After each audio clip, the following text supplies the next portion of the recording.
Au restaurant La Marmite sénégalaise, le service du midi est le plus chargé pour Nogaï, qui sert des étudiants subsahariens mais aussi des clients tunisiens, dans un quartier du centre-ville de Tunis. Le riz au poisson à la sénégalaise, c'est le plat national qu'on mange pratiquement chaque jour au Sénégal à midi.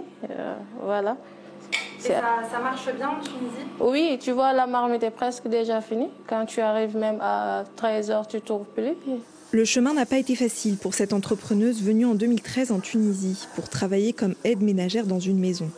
Elle n'a réussi à ouvrir son restaurant que 3 ans plus tard. À chaque fois, quand je dépose une demande, il me dit que vous n'avez pas le droit de faire du commerce en tant qu'étranger. Donc finalement, j'ai persévéré 2 ans pour avoir le droit. La réussite de Nogaï reste une exception. En Tunisie, beaucoup de migrantes subsahariennes doivent travailler au noir et ont peu de droits. Myriam a accepté de nous raconter son histoire, en gardant l'anonymat. Par exemple, tu travailles chez quelqu'un et si la personne te dit « tu as volé quelque chose, tu as volé un bijou, j'appelle la police ». Chaque fois que la police vient, ça va être une demande de carte de séjour, de contrat de travail, alors qu'on n'a jamais de contrat de travail. Quand elle parvient à trouver un travail dans un centre d'esthétique, elle est confrontée au racisme de son employeur. Elle nous insultait chaque fois. Elle nous disait que nous sommes des Noirs, que l'on sent mauvais. Myriam a participé avec l'ONU et un collectif de dessinateurs tunisiens à l'écriture d'une bande dessinée pour sensibiliser sur son expérience.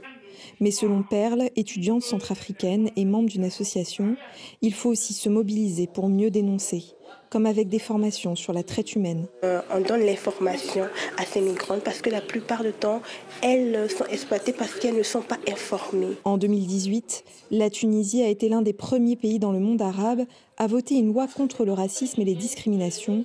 Mais jusqu'à présent, peu de femmes subsahariennes arrivent à faire valoir leurs droits.